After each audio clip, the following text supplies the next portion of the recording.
6월 17일 북한 뉴스 브리핑 시작하겠습니다.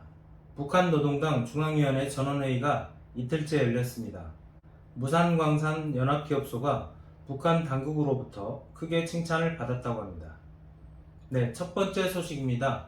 북한 노동당 중앙위원회 전원회의가 이틀째 계속됐습니다. 중앙위원들이 안건별로 분임토의를 갖는 모습이 17일 노동신문에 기재됐어요. 예, 분임토의 말씀하시니까 오랜만에 들어보는 말인데요. 시민단체나 노조활동 하시는 분들이 익숙하시죠? 네. 여러 안건을 나눠서 관계된 사람끼리 토론을 한 다음에 그 토론 결과를 전체 회의에 올리고 최종 결정은 전체가 모인 자리에서 한다 뭐 이런 방식인데요. 네.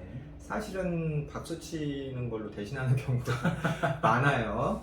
예, 86 운동권 세대분들이 과거 이런 거 많이 퍼뜨리셨는데 지금도 이런 방식으로 회의하는 운동 단체들이 좀 있는 것 같습니다. 네. 토론은 한 것 같은데 결정은 이미 되어 있는 정해져 있는 그런 느낌. 나도 발언은 하긴 했는데 내 의견이 전체 결정에 반영이 된 건지 안 된 건지 확인이 안 되는 그런 느낌적인 느낌이 있는 의사결정 방식이죠. 이런 회의 방식은 A냐 B냐 딱 이렇게 고르는 게 없어요. 그래서 회의 소집 주체가 상정한 결론대로 방향이 몰아져가는 그런 약점이 있습니다. 또 참가자들끼리 네. 누가 어떤 생각을 하는지 정확히 알 수 없다는 것, 이런 것들이 이런 회의 구조의 최대 약점인데요.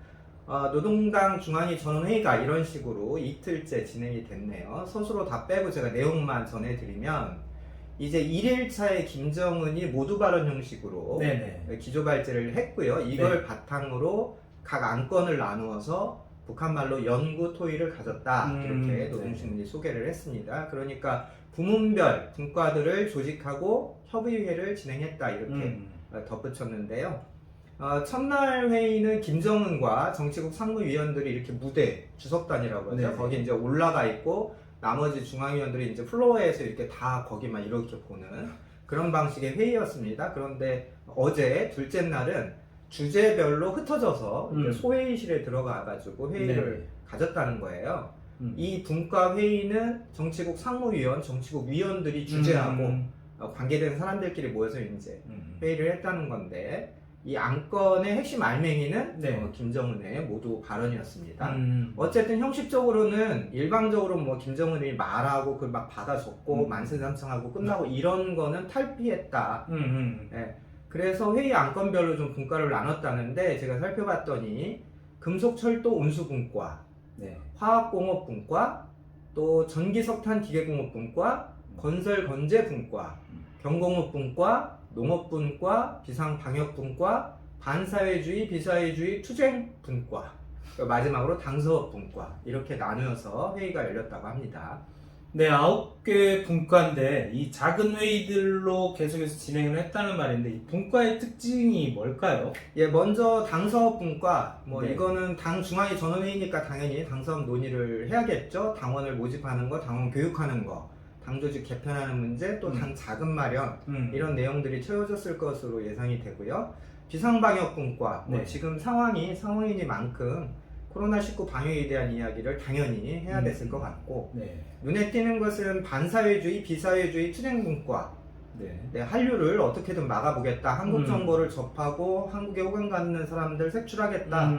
이런 내용일 것으로 보입니다. 분과 명칭으로만 보면 군사, 국방, 외교 이쪽이 없어요.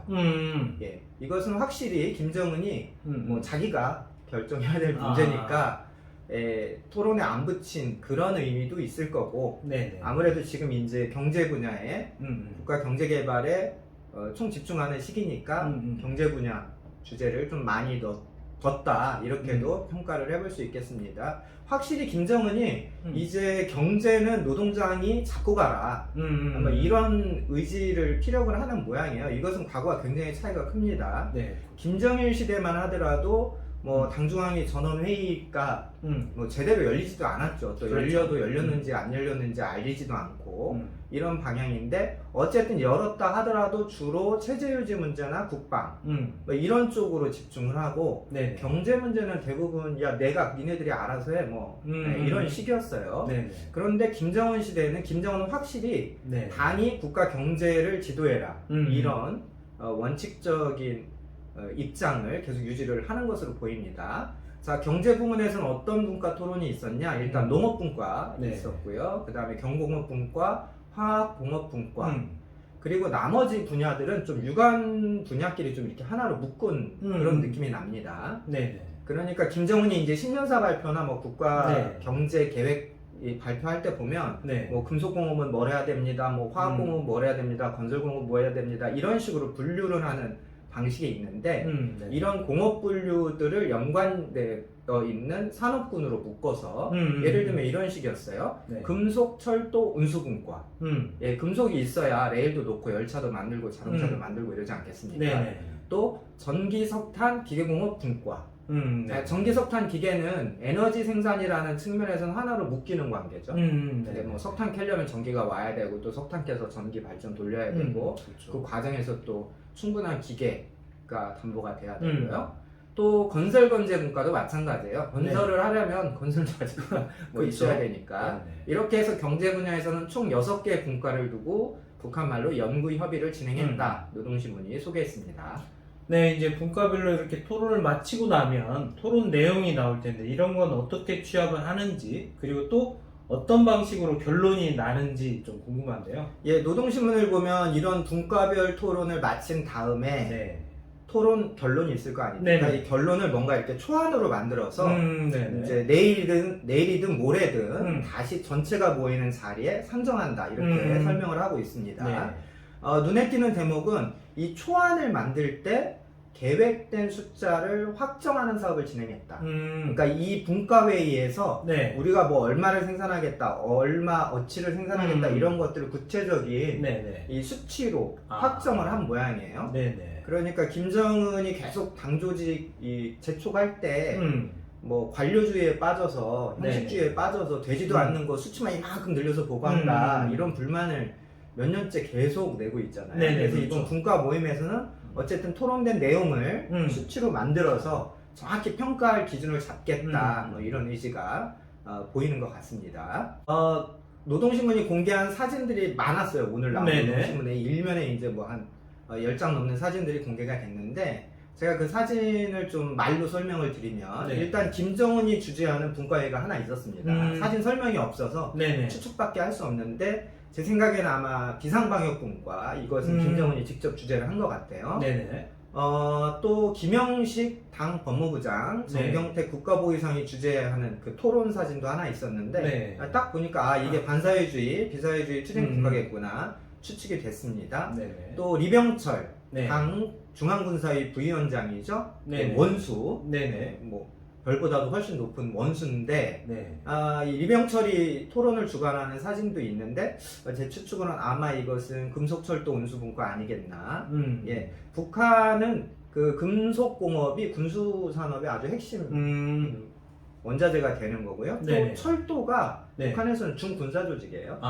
예, 그래서 저희처럼 무슨 뭐 철도 공무원 이런 게 있는 게 아니고 네네. 군인의 계급과 신분을 보장받습니다. 그러니까 군대 가는 젊은이들도 철도를 가면 그게 병역 이행하는 이런 거거든요. 그래서 아마 이쪽이 아니겠나 예상을 했고요. 또 조용환 비서가 토론을 주관하더니 사진도 하나 있었는데 네네. 참석자들이 모두 양복 입고 있었어요. 군복이나 뭐 철도 복장 이런 게 없었습니다. 그래서 이건 당사업 분과구나 이렇게 네네. 추측이 됐네요. 2일차 당중앙회의 전원회의를 좀 요약해 드리면 김정은이 꽤 꼼꼼하게 당 조직을 관리하고 있다 이런 것들을 또 한번 확인할 수 있었고요. 네네. 경제 부문에 김정은이 올인하는구나. 당이 경제까지 확실히 장악하려 하는구나. 네네. 이런 생각도 들었습니다. 참고로 1일차 회의에서 공개됐던 주석단 사진을 보니까 네. 박태성 선전비서 모습이 없었어요. 저희나요? 저희가 미리 말씀드렸죠. 네. 이번 회의에서 옷 벗는 사람 분명히 있을 거다 제가 말씀드렸는데 네네. 아마 박태성 선전비서가 교체가 되지 않을까 예상이 됩니다. 많은 분들이 궁금해하시는 대미정책, 대남정책 이건 뭐 토론에서 될 문제가 아니기 때문에 그렇죠. 김정은의 선택과 의지의 문제겠죠. 그래서 어쨌든 오늘도 3일차 회의가 계속이 된다고 하니까 네네. 이어지는 소식이 나오는 대로 저희가 영상 준비해서 전해드리도록 하겠습니다. 네, 다음 소식입니다. 16일 델렌케이 보도인데요. 이 무산광산연합기업소가 북한 당국으로부터 크게 칭찬을 받았다고 해요.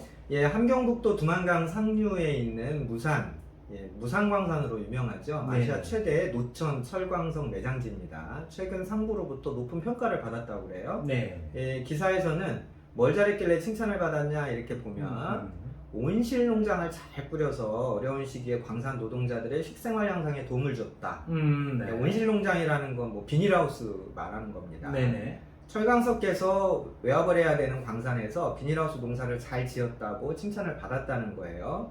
네. 오늘날 북한 경제의 한 단면을 보여주는 것 같아서 저희가 픽했습니다. 철광석을 팔아서 외화벌이 효자 노릇을 하던 곳인데 네. 뭐 대북 제재도 있고요. 그렇죠. 지금 대북 제재에 따르면 북한은 이 철광석 및 이런 지하자원 전체를 수출할 수 없게 되어 있습니다. 네. 여기에 코로나로 네. 북한 당국이 이제 국경을 봉쇄하면서 그래서 사실상 지금은 이 무산광산의 철광석의 중국 수출이 거의 안 되고 있다 이렇게 그렇죠. 저희가 그렇죠. 좀 확인을 하고 있습니다.